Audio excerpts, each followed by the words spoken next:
pessoal, vamos olhar aqui um pouco mais sobre o ITCMD, Imposto de Transmissão Causa Mortes Doação, e o passo a passo para o seu recolhimento.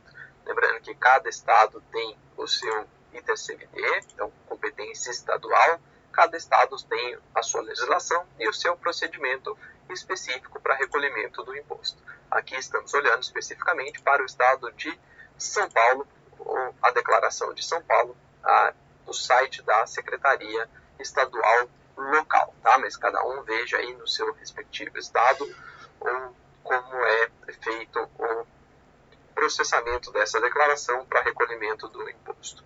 Nós vimos então que aqui a gente precisa declarar o inventariante, né? Quando a gente lá no começo faz a opção por lançar o inventário judicial, por exemplo, uma declaração de TCMD com base no inventário judicial, temos que lançar quem é o inventariante, quem é o procurador, preenchendo com todos os dados, quais são os dados do processo. Se for por escritura pública, vai preencher os dados do cartório.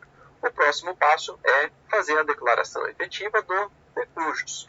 O nome do falecido, o seu CPF, o seu sexo, o RG, o estado civil, então precisa ver qual o estado civil. Aqui a gente tem as opções de comunhão parcial, comunhão universal de bens, participação final nos aquestos, separação total, separação obrigatória, a data de nascimento do falecido, o preenchimento do endereço, sempre que se coloca o CEP está correto, clicando no buscar, essa parte vai ser toda preenchida, precisa ser preenchido o número, o complemento, o bairro e o telefone é opcional, normalmente coloca-se ali o responsável pela declaração. Então aqui, essa é a declaração em relação ao decujus, que é o falecido, a pessoa de cuja sucessão nós estamos tratando.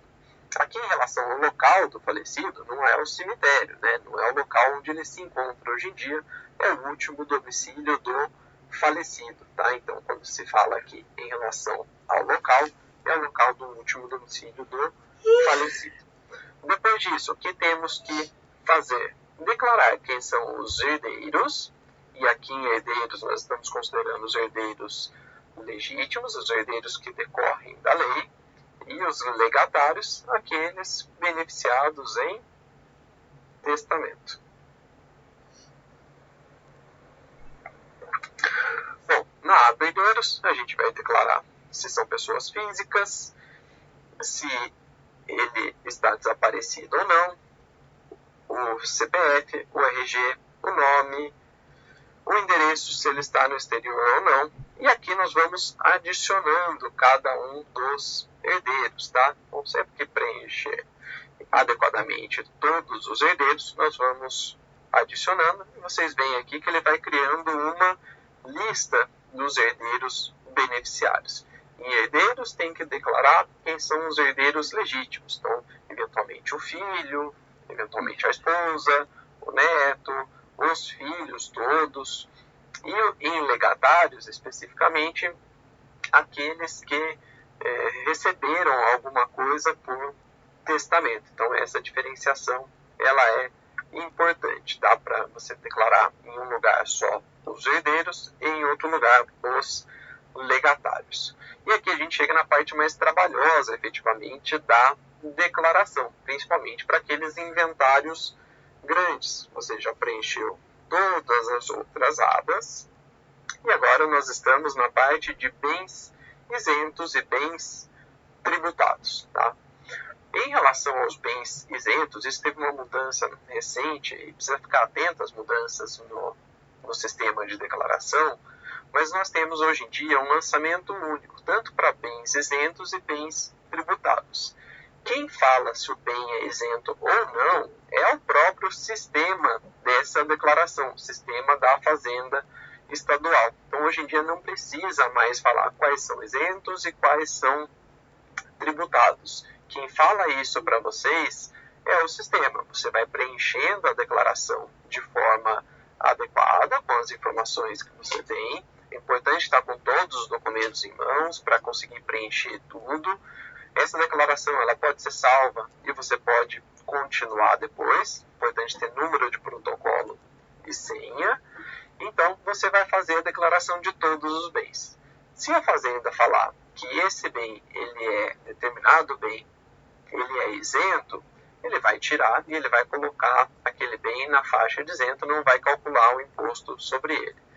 E todos os bens tributados. Aqui, em relação aos bens e direitos, você tem também uma gama enorme de bens que podem ser declarados. Então, todos os bens têm que ser aqui declarados. Quanto mais específico, melhor.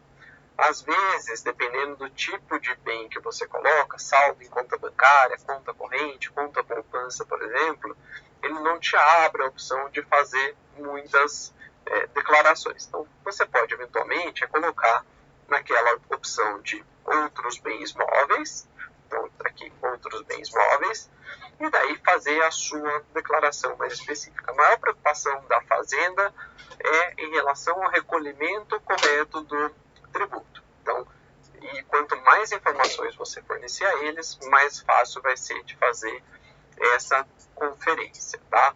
Então, aqui você, dependendo do tipo de bem, escolhe, coloca na declaração, a descrição dos bens, o máximo de informações necessárias. Então, está lá declarando um bem imóvel. Copia um trecho ali inicial da sua matrícula para ir conseguir identificar direitinho. Copia o número do contribuinte, é sempre importante, ajuda o pessoal. Qual o número da matrícula, qual é o cartório que está registrado aquele imóvel. Informações que você entende que vão ser necessárias para o recolhimento do tributo. Tá? Então, aqui é importante declarar bem a bem, como essa situação em relação aos bens isentos que hoje são automaticamente reconhecidos pela Fazenda.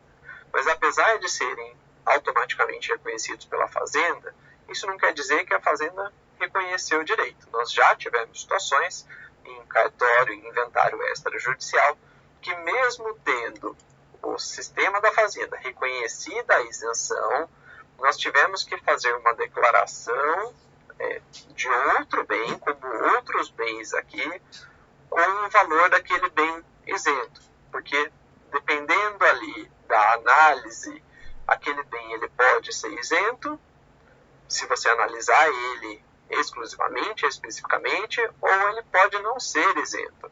Então, tem algumas situações, por exemplo, de isenção se aquele é o único bem imóvel da pessoa.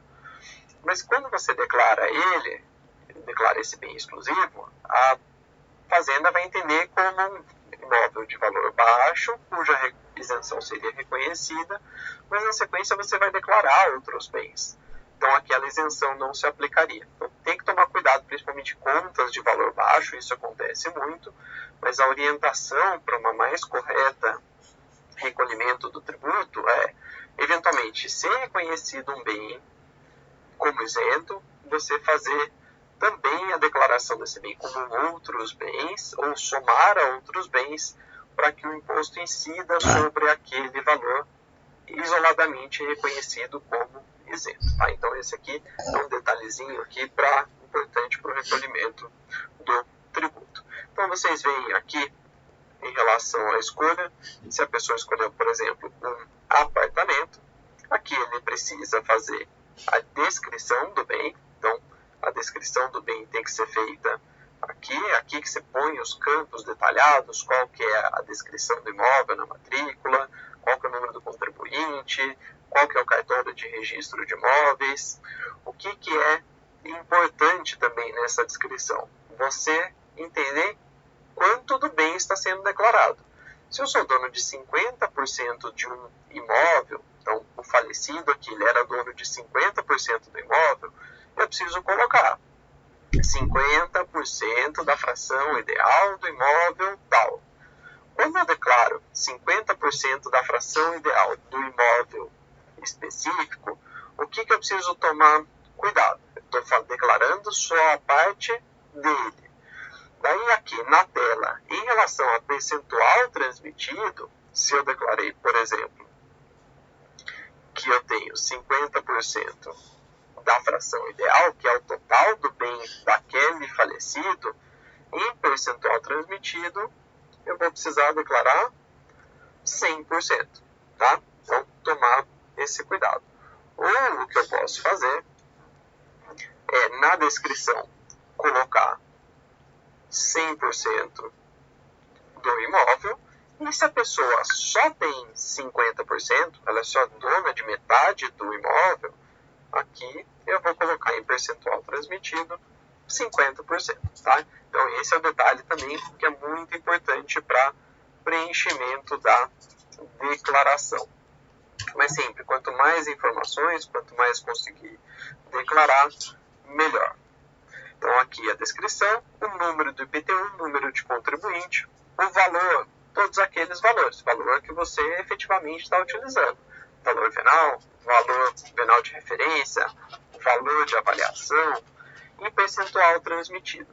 No percentual transmitido é que a gente vai fazer o desconto da meação. Como assim, Renato?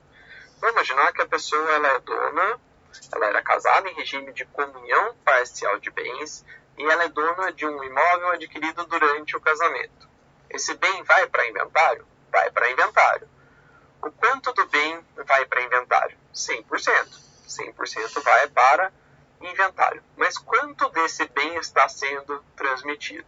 Então, desse bem que foi 100% para o inventário, se a pessoa deixou o viúvo meieiro, aqui em percentual transmitido, eu preciso declarar 50%. Tá? Então, é aqui no percentual transmitido que a gente desconta a meação. Então, sobre os bens comuns, sempre que você lançar um bem comum, o percentual transmitido vai ser de 50%. O restante das informações vão ser preenchidas de acordo com o tipo de bem. E aqui no final é interessante porque daí a gente vai identificar quanto do bem que vai ficar para cada uma das pessoas. E essa soma ela sempre tem que dar 100%. Então aqui a gente tem dois exemplos de herdeiros. Vamos imaginar que um dos herdeiros vai ficar com 60% desse bem e o outro com 40%. Tá ótimo. Então aqui temos a divisão. É assim que esse bem vai ser dividido entre eles, tá? O que é importante? Vamos imaginar que você está dividindo entre 3 herdeiros. Vai dar lá uma dízima periódica, 33,3333333. O sistema ele não admite o fechamento da conta que não dê 100. Se der 99,99, o sistema não vai deixar você prosseguir. Então, a ideia, se você tem 3, por exemplo, é o primeiro vai receber 3333, o segundo 33333 e o terceiro você vai fazer ele com um pouquinho a mais para fechar a conta dos 100%, tá? Então é uma pequena diferença de percentual, vai dar uma pequena diferença de valor que precisa explicar para o cliente, mas o sistema ele não te deixa prosseguir com a declaração se a soma dos bens aqui, a distribuição dos bens, que é aqui, né, o quanto cada um vai receber, se ela não estiver dando 100%. Depois, então, uma vez que você fez a declaração de tudo, inclusive em relação aos bens, você vai partir para a etapa de confirmação dessa declaração de TCMD. Lembrando que ela pode ser retificada até o momento, ela sempre pode ser retificada, desde que você tenha o número de protocolo e a senha de acesso. Então, por enquanto, os bens tributados, declarou tudo, daqui a pouco a gente vai ver a etapa de confirmação.